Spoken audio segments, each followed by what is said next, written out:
Good morning student. Hindi विषय में हम काव्य 10 सीखो। तो इस काव्य में हमने लास्ट पार्ट में स्वाध्याय के क्वेश्चन 1, 2 और 3 चर्चा किए थे। आज हम आगे के क्वेश्चन की चर्चा करेंगे। तो उसके बाद है क्वेश्चन 4।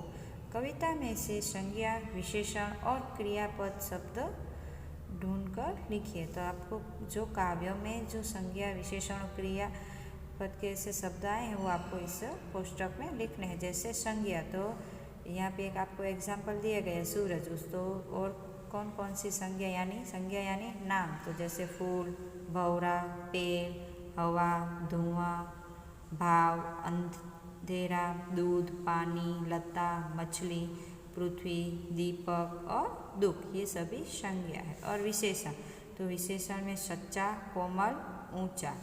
फिर है क्रिया विशेषण के कौन कौन सी क्रिया होगी। विशेषण यानी जो संज्ञा की विशेषता बताए हो, और क्रिया जो कार्य या क्रिया कर रहे हैं, जैसे गाना, चढ़ना, गले लगाना, बढ़ना, झुकना और मिलना, जागना। तो आपको भी ऐसे ही कोष्टक में लिखना है।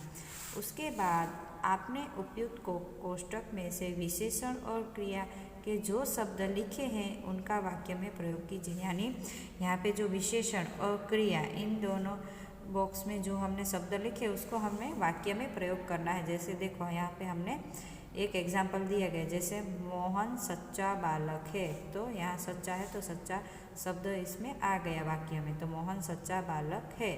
रीटा गीत गाती है, यहाँ पे गाना, तो रीटा गीत गाती है। तो ऐसे ही आपको ये सभी शब्द का प्रयोग करके आपको वाक्य बनाना है। जैसे हम और भी बना सकते हैं, जैसे बंदर पेड़ पे चढ़ते हैं, सबको प्यार से गले लगाओ, मेहनती लड़का आगे बढ़ता है, विनम्र लड़का बड़ों के आगे झुकता है। तो ऐसे ही आपको जैसे वाक्य बनाने हैं वो आप बना सकते हो अपने तरीके से।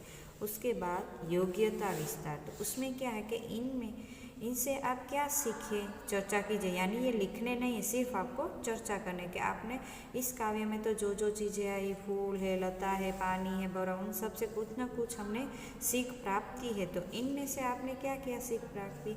जैसे कुत्ता है तो कुत्ते में से हमें क्या सीख मिलती है। तो कुत्ता क्या होता है, वफादार होता है अपने मालिक के प्रति, तो वफादारी की सीख मिलती है। ऐसे ही अगरबत्ती, तो अगरबत्ती होती है वो क्या होती है, सुगंध फैलाती है। फिर उसका धुआं होता है वो ऊपर ऊपर जाता है, तो हमें आगे बढ़ने की सीख देता है। तो ऐसे ही इसमें सब आपको चर्चा करके सिर्फ सोचना है कि आप इन सभी में से क्या क्या सीख प्राप्त कर सकते हो। उसके बाद है क्या तुम अपने आसपास की चीज़ों से भी कुछ सीख सकते हो। यदि हाँ, तो लिखो कि किससे क्या सीख सकते हो। ये भी आपको अपने ही तरीके से करना है। और कविता में किसी न किसी से कुछ न कुछ सीख लेने की बात कही गई है। अगर हम किसी से कुछ भी न सीखें तो क्या होगा, अपने विचार लिखिए। तो ये जो योग्यता विस्तार है वो आपको आज का होमवर्क है।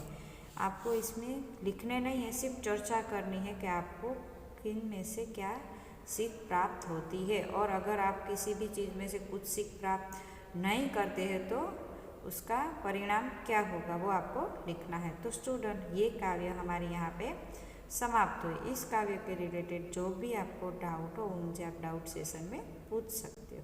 Thank you.